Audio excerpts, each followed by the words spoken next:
No, I think, well, first off, I'd like to thank Congressman Rodante Marcoleta for his offer to be my lawyer in the impeachment case. I appreciate it because he's a very good lawyer. He's a brilliant lawyer. In fact, he pointed out to me points during the committee hearing that as a lawyer, I was not able to see. So that shows his astuteness in the law. But I feel that he will better serve the country if he remains as a member of the House of Representatives. That is what is important right now. We need good public servants, good leaders, good officials in government. And I assure everyone that we already have lawyers helping us. In fact, the moment that Franz Castro announced last year that they are planning to file an impeachment, we already talked to lawyers who will handle the impeachment case at the time. But now, cases pala, 3. So we just need more lawyers. And we already discussed this with the first team that we hired as lawyers.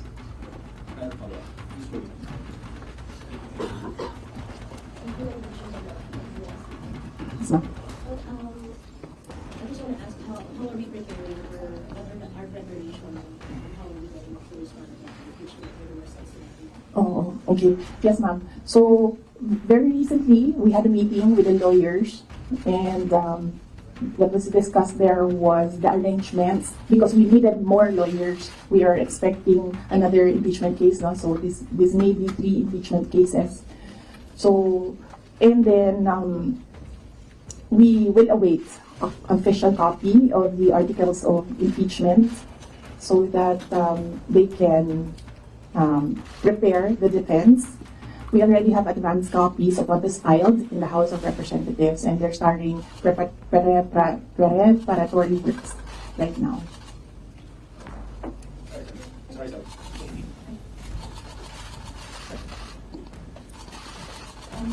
Most of your allies and former allies have changed positions or changed their sides. How do you feel right now? And if, for example, the impeachment comes through, are you confident with the numbers both in Congress and the Senate? No, we're not confident with numbers, ma'am, because impeachment is a legal process and a political activity. So we are confident with the legal aspect of the impeachment because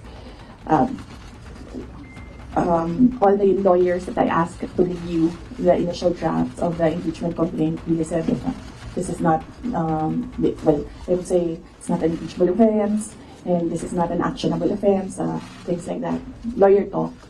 But with regard to politics, that is a different matter altogether. So we do not know what will happen with that. Well, that's politics. They always say that there are no permanent friends and enemies in politics. So it really depends on the person, on the politician, what path he will choose. Hi, ma'am. Related to the worst case scenario. Yes. The House and Government said that they are eyeing the possibility of filing plunder, technical malversation, and falsification charges in Congress against you and several other officials of the OVP and formerly the DepEd in relation to the alleged misuse of the confidential funds. Have you discussed this already with your legal team, with any of the lawyers, and what can you say that is a very delicate plunder? Yes. We have an inventory of possible cases to be filed because right now it's only the 2 impeachment cases that are filed with the House of Representatives. All the other cases, we have a list, we have an inventory, and we have lawyers assigned for each case. Usually cases that are similar, we assign it to 1 lawyer. And then other cases, we assign it to other lawyers so that we ensure that all the cases have lawyers focused on each case.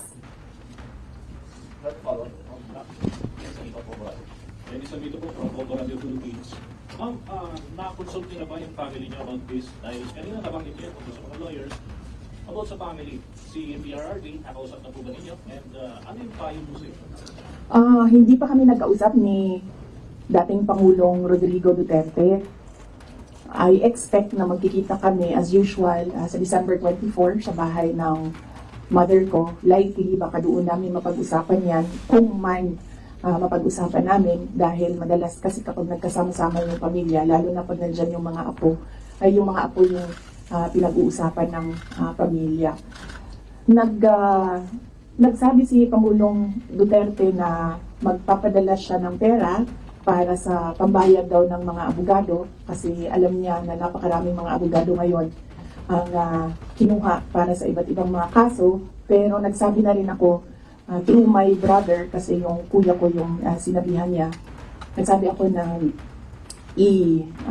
wag na lang siya magpadala ng pera dahil nakapaghanda naman na kami para sa impeachment case. Kasi sinabi niya impeachment case, sir. So sabi ko, nakapaghanda kami sa impeachment case kasi nga last year nag-announce na si Franz Castro ng impeachment. So the moment na sinabi yon, and the moment na nakita namin na tuloy-tuloy yung attacks against me, ay naganda na rin kami para sa mga abogado. Lara Cepeda from Straight Time Singapore.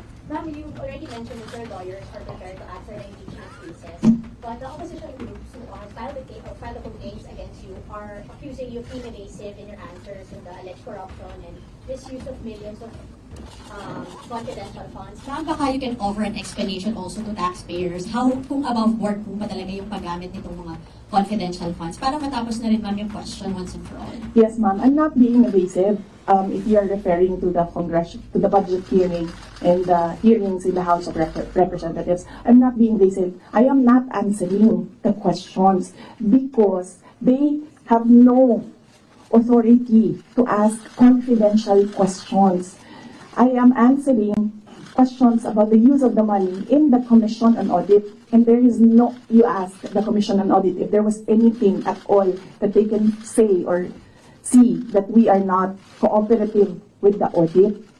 So it is wrong to say that I am evasive. I am definitely not answering questions about the use of the fund, about confidential funds, because it pertains to national security and the lives of the people involved in intelligence operations.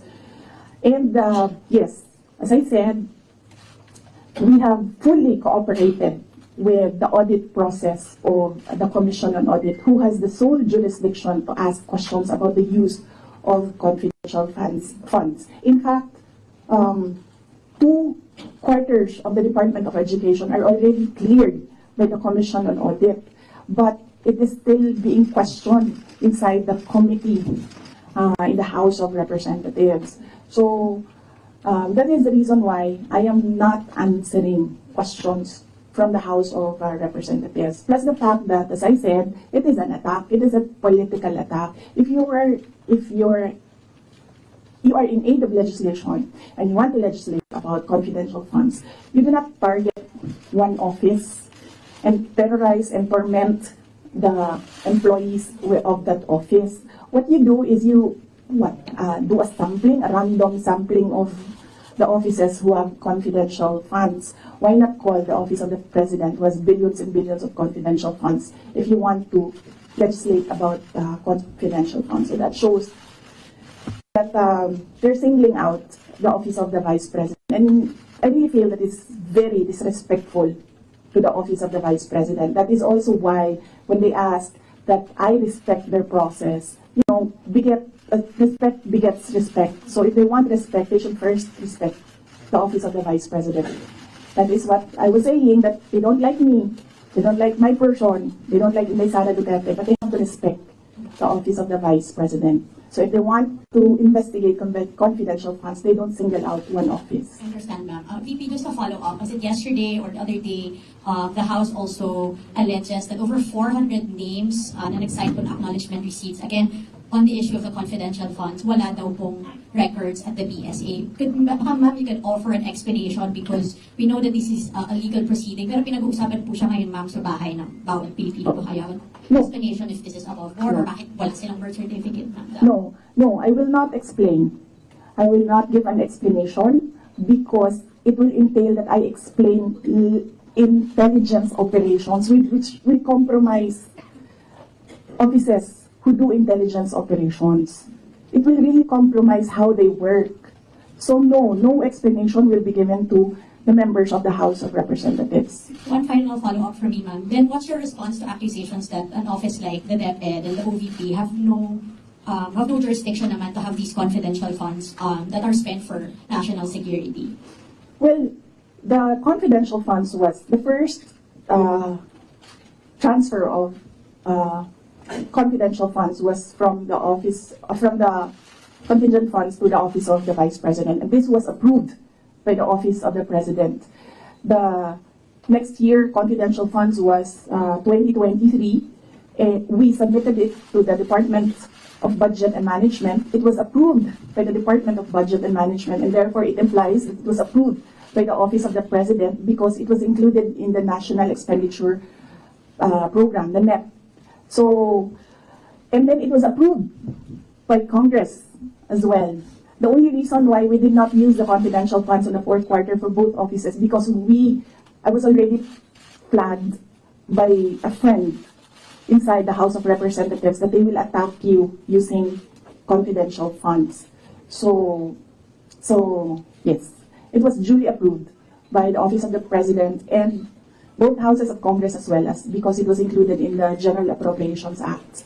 So it was not, we presented it, we defended it, they approved it.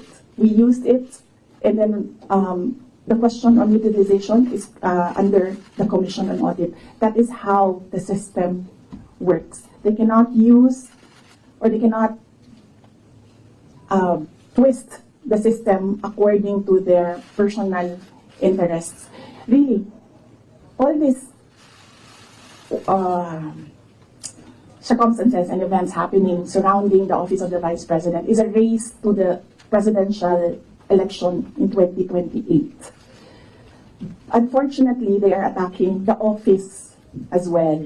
So, dyan ako medyo, and the personnel of the office of the Vice President. So, dyan ako medyo pumapalag. Wala namang problema kung atakihin ninyo ako kasi politiko naman talaga ako. Pero may problema ako pag inatake yung opisina at yung mga kasamahan ko dito sa opisina ng Pangalawang Pangulo na nagtatrabaho lang. I'll just go. Yeah, good afternoon, Madam. Good afternoon, Madam Vice President. I'm just going to pick up on Mara's line of questioning. You said, and I understand your explanation about these confidential funds having been approved by several layers in the government. But maybe, just to go back to the basics, if you can explain to ordinary Filipinos why the Office of the Vice President needs confidential and intelligence funds. Okay, yes. For the Office of the Vice President, it's not the first time that the office was granted confidential funds. During the time of Vice President Binay, the office was already given confidential funds. The confidential funds we use in relation to our work and national security. All the projects and the programs of the Office of the Vice President target poverty alleviation. There is a direct correlation between poverty and national security. So what we do is we want to target the areas where we put our projects so that we achieve peace and order security. So we don't want our projects put in areas where it is not needed for poverty alleviation. So we want to prioritize the areas. And the only way to do that is to use confidential funds to purchase information. So where are the target areas? We need that so that our projects will serve these areas. So that's why we needed the confidential funds. In the Department of Education, there is a correlation as well of the education and national security. In fact, that is one of, there is a correlation as well of education and national security. There are so many threats to education, not just insurgency, and threats to Department of Education personnel and students as well. And we wanted to target projects of the Department of Education as well in the most vulnerable areas and schools. That is why we needed confidential funds. It's all about national security.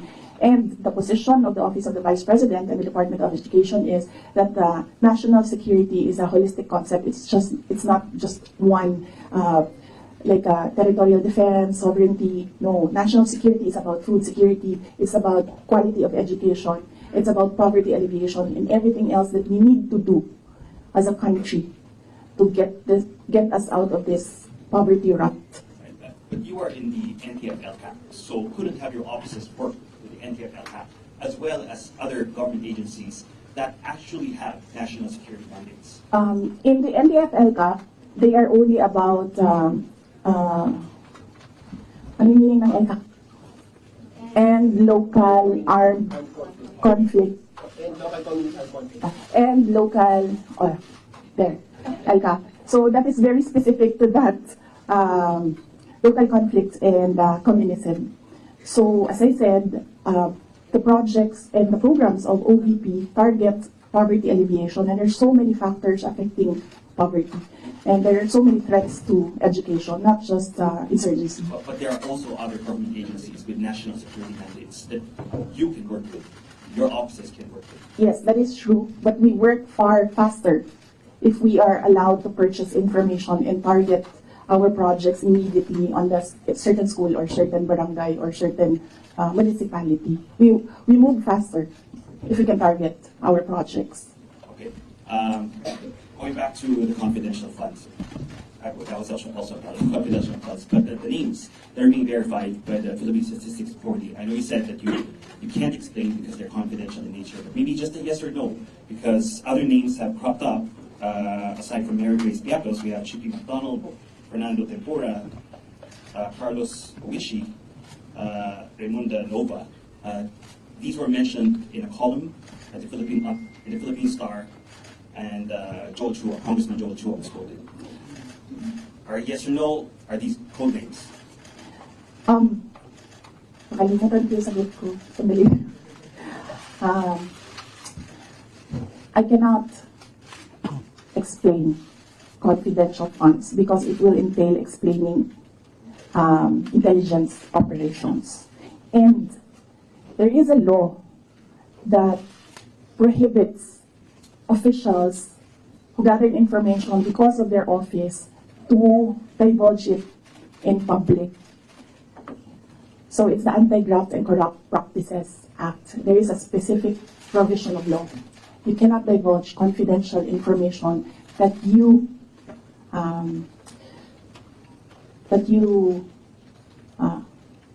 received while in office.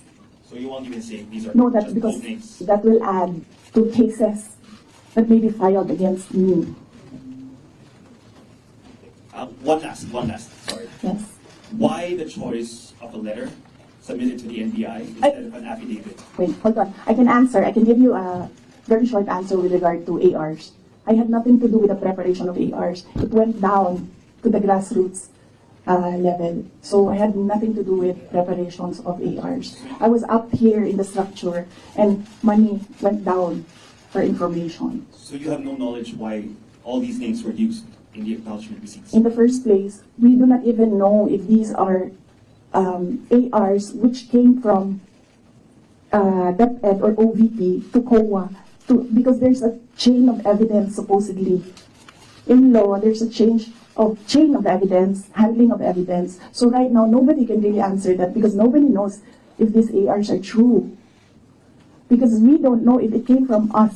That's what they're saying. That's what they're alleging. Yes, that's what they're ARs saying. Came from the OVP submitted to COA. Yes, but there is a legal process in the custody of evidence. So right now, we really cannot say if the ARs came from us because the ARs that are with us has not been checked with the ARs that are with them.